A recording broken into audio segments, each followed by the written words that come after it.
Good morning, and welcome to this public hearing of the House Finance Committee. I'd like to start by having our Senior Committee Legislative Assistant, Lori Smith, call the roll. And I do want to note there are about 6 meetings going on in the Capitol this morning, so many of our members might be in other places at the exact same time.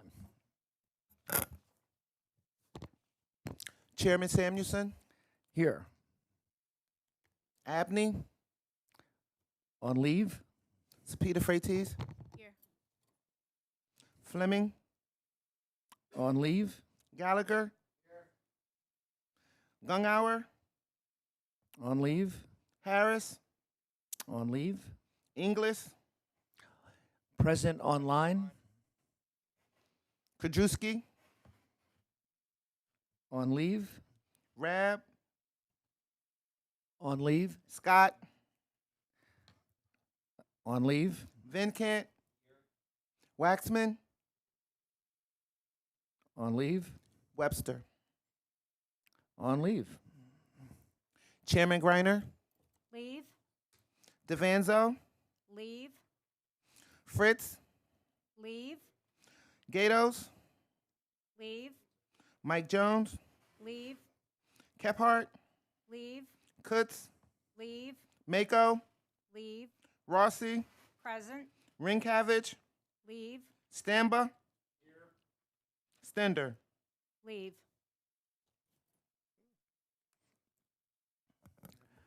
Thank you very much, and I appreciate Representative Leslie Rossi from Westmoreland County sitting in his chair. And we're going to have testimony today on a bill that's been introduced by Representative Cephas. It is House Bill 1357 regarding making overtime in Pennsylvania non-taxable. I'd like to start by having our senior research analyst, Shannon Snell, give a brief overview of the bill, which is in your packets. And then we'll have testimony from Representative Cephas. Good morning, everyone. House Bill 1357 would establish a personal income tax deduction for overtime pay. And in order to keep track of it, this would ensure that employers would withhold tax for overtime hours, and then employees would receive a deduction equal to that amount. Employers would not be allowed to reduce or deny the availability of overtime hours as a result of the deduction. And a couple things to note that this does reference a definition of overtime under federal law, and any employee that does not fall under an exempt category must be paid overtime for hours that are worked in excess of 40 hours a week. And that would be employees that earn less than $684 a week, and they work in specific industries.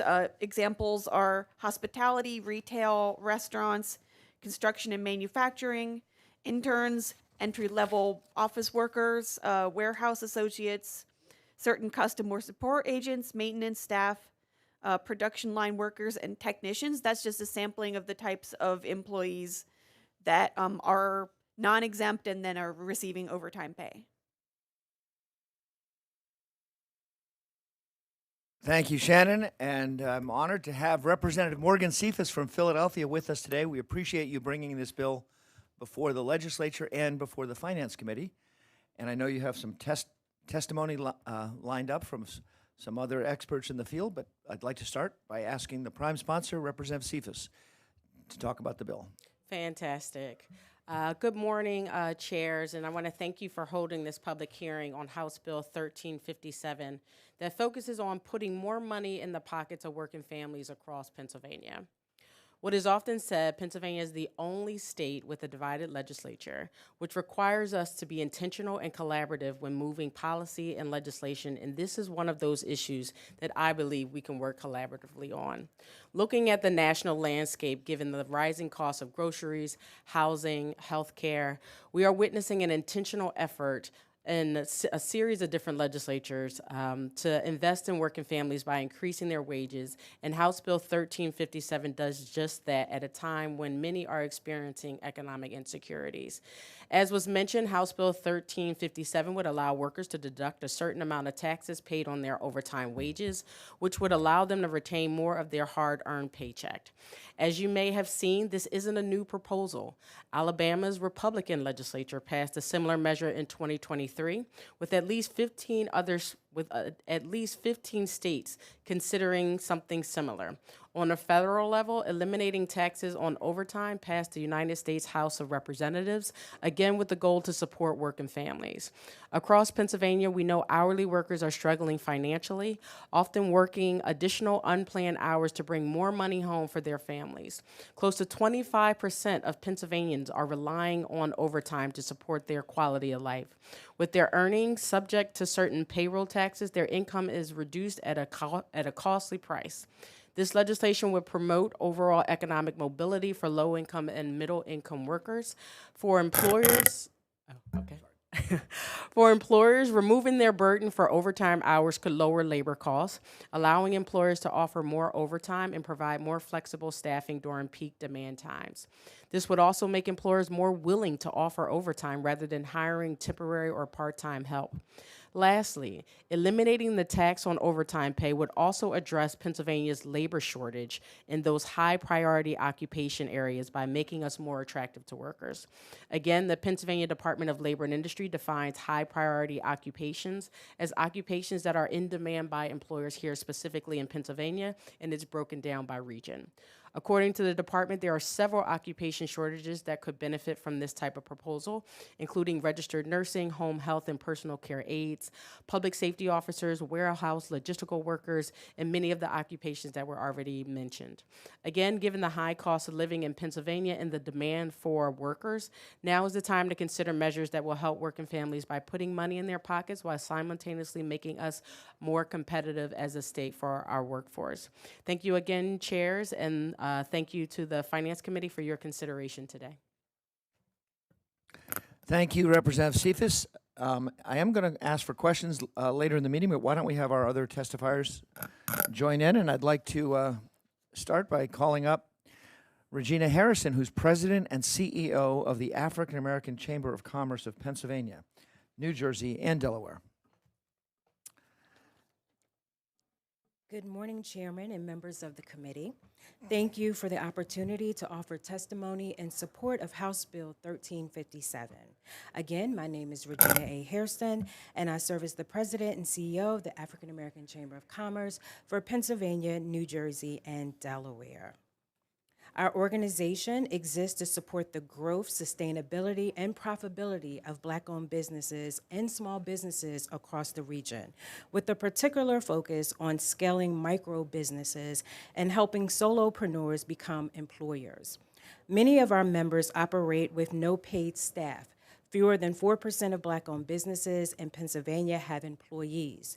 Changing the number is central to our mission and will require smart public policy that strengthens both business owners and the workforce they rely on. That is why we support House Bill 1357. This bill will allow workers to deduct 100% of the overtime earnings from their state personal income tax. While this does not impact take-home pay immediately, it provides meaningful financial benefit at year-end while the workers they rely on this overtime to cover basic expenses like housing, childcare, transportation, and food. For many hourly employees, overtime is not a luxury, it's essential. This bill provides relief in a way that represents and rewards that reality. From the perspective of our members, this legislation can improve workforce retention without increasing payroll expenses. Many of our businesses struggle to compete for full-time staff, knowing that additional hours worked will lead to greater tax relief at the end of the year may help motivate employees to take on more hours and stay with employers longer. Workforce stability is a critical part of small business growth. In addition, the dollars returned to workers through the tax deduction will hopefully and more than likely be spent locally. That means more customers for neighborhood businesses, more revenue circulating in underserved commercial corridors, and ultimately a stronger tax base for municipalities and for the state. However, I must be clear that the success of this bill also depends on its implementation. It is essential that House Bill 1357 not create new administrative burdens for small businesses. Many of our members operate with limited staff and no in-house back office, which includes HR and payroll departments.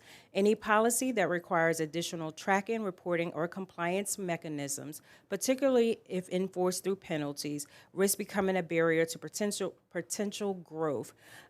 So we urge that the legislation to design implementation guidelines are streamlined, practical, and minimal disruptive to small business operations. In short, this bill is a strategic investment in the workers who drive our economy and in the small businesses that depend on their labor and spending. It rewards productivity, increases household financial stability, and fuels local economic activity. This is a formula for shared prosperity, and that is why we support this bill. Thank you for your consideration. Thank you, Regina Harrison, for your testimony. And now I'd like to ask if you could stay up at the table, and we're going to ask Malik Brown to join us, President and CEO of Graduate Philadelphia. And then we'll give you 1 million questions.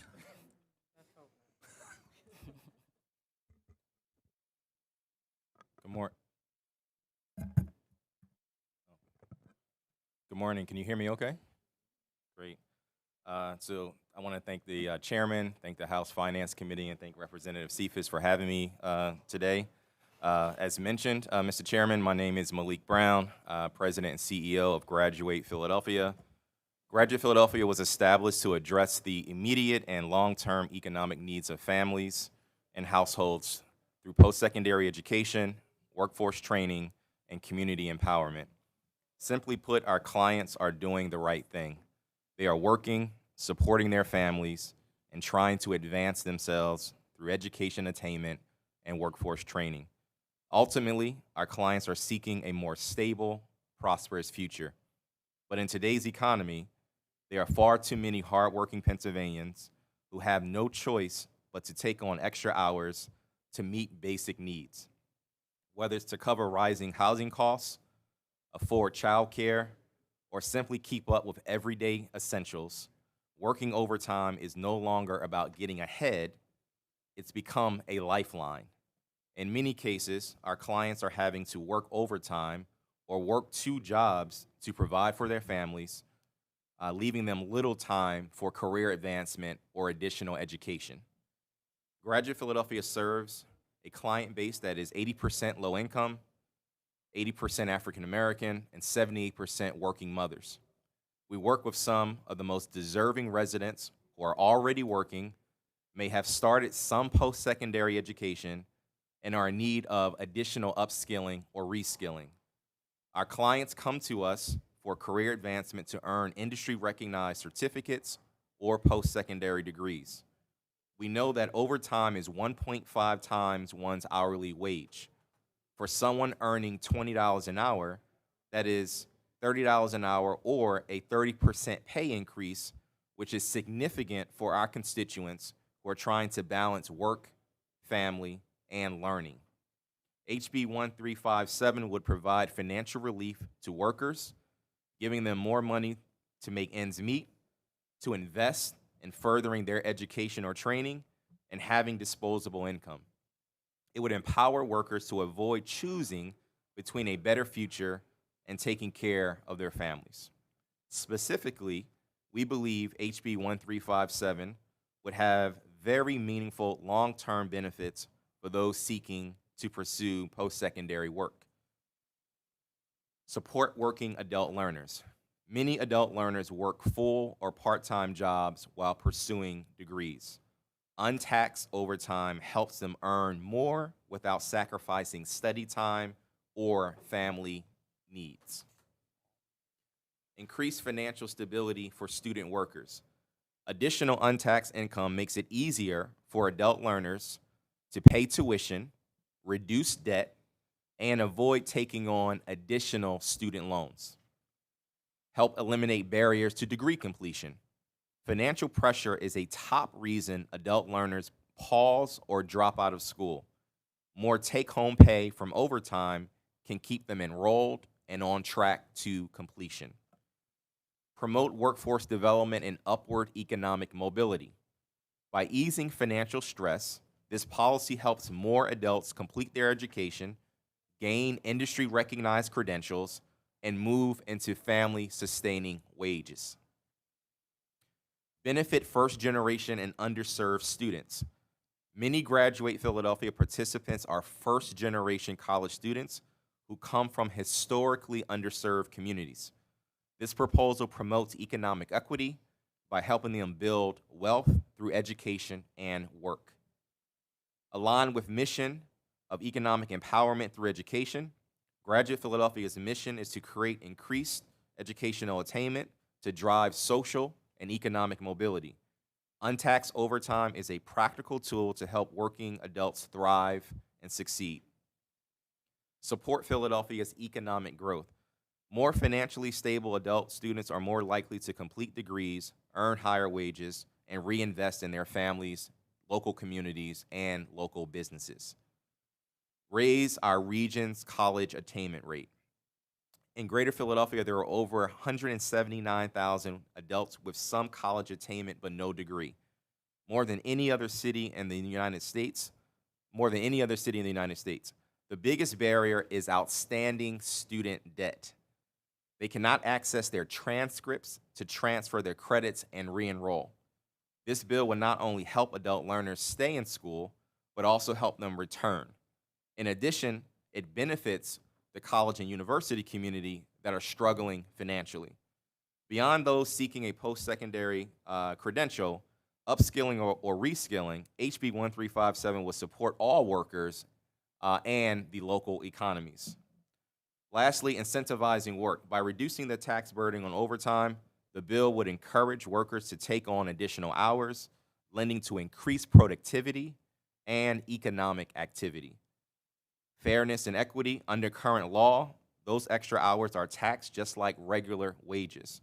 That means when someone puts in 10 or 15 hours a week to provide for their family, they take home less than they truly earn. This is not only fair, it's unsustainable. HB 1357 will be a significant step forward in designing a more equitable tax system. Employer benefits. This deduction would help employers retain staff, as workers would be more inclined to stay in positions when their overtime pay is maximized. This could address workforce shortages in various industry sectors, reduce the cost to employers due to turnover and training, and increase Pennsylvania's competitiveness in the job market. And lastly, economic stimulus. Increased disposable income for workers could lead to greater consumer spending, stimulating local economies. We estimate that our clients have generated $461 million in discretionary income since 2005, having a meaningful impact on the economic vibrancy of our communities. Thank you again for your consideration. Thank you very much, and I appreciate you bringing this bill before us. I know our committee and our legislature has been working on various incentives and tax policy to help average families in Pennsylvania, working Pennsylvanians. This committee considered in the last session an incentive or recruitment and retention bonus for nurses and police officers. The Children and Youth Committee just last week advanced a bill for a recruitment and retention bonus for child care workers. That was Representative Jeannie McNeil. And also, we did actually get it signed into law a tax deduction for student loan interest. So starting in the current tax year, their tax returns people will be filling out next winter, next April, families in Pennsylvania can deduct up to $2,500 of their student loan interest off of their Pennsylvania taxable income, as they already are able to do on the federal tax return. I should mention that was Representative Mary Isaacson, but we had that bill signed into law last year. This committee also was looking at a working Pennsylvanians tax credit. I know the United Way, strong support from the legislature. Appreciate Representative Cephas's support for this. We got that passed the House with a bipartisan vote back in April and May. And that would be a tax credit from Pennsylvania to be a portion of what people get from the federal earned income tax credit that's been around for 50 years. So we're working on some of those policies. I do want to ask Representative Cephas, you talked about the impact on nurses and home health aides. Sometimes at budget time, we talk about additional funding to give raises to people who are direct care workers and home health aides. This may be a way to bring some relief directly to the worker at tax time. Absolutely. Again, when you look at the high priority occupations listed by the Department of Labor and Industry, that profession is one of the professions that we absolutely have a workforce shortage in, whether that be those not, wanting to enter into the profession or, burnout.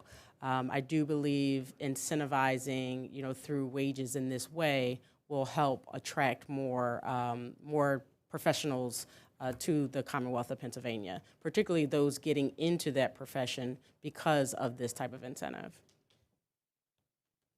And the bill before us is worded as a straight tax deduction. And basically, if somebody gets $10,000 of overtime during the course of the year, and they're able to deduct that on their taxes the next April, they would save $307. Increased disposable income, as you said.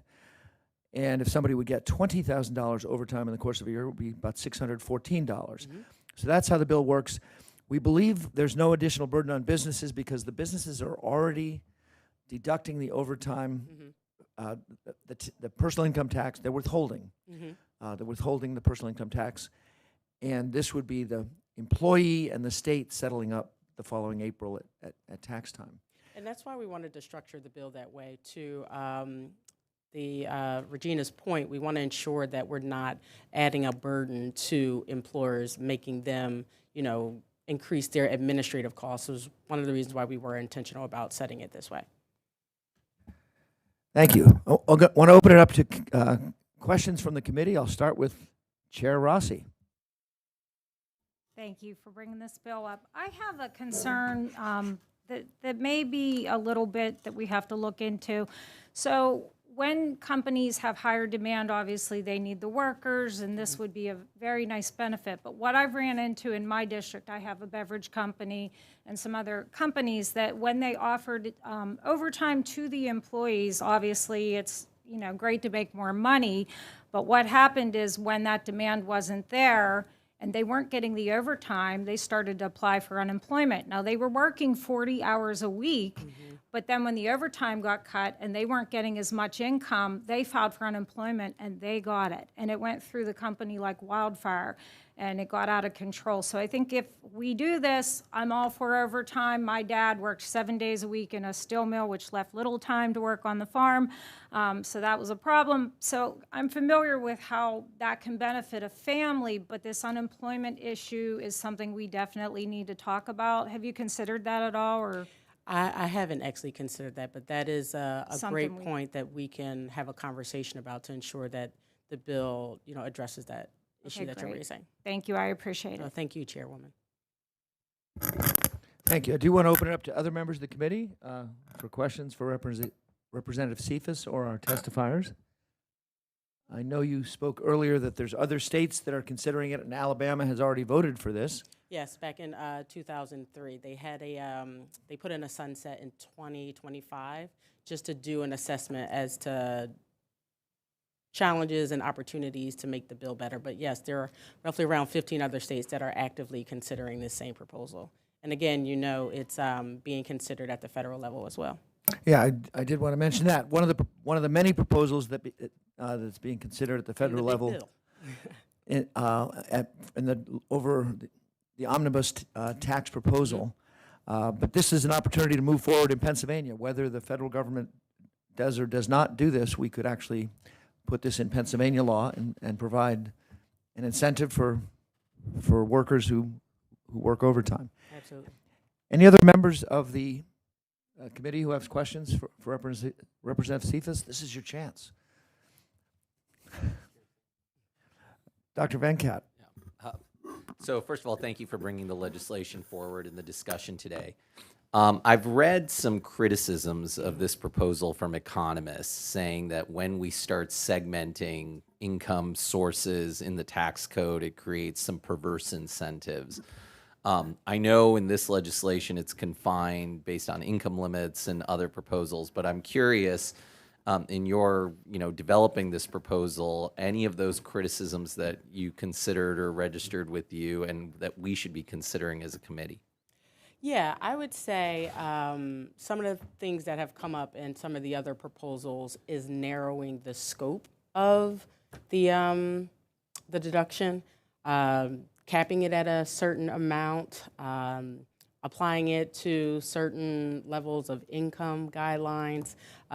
Those are some of the other things that I was thinking about as it relates to containing and controlling the costs to the Commonwealth of Pennsylvania.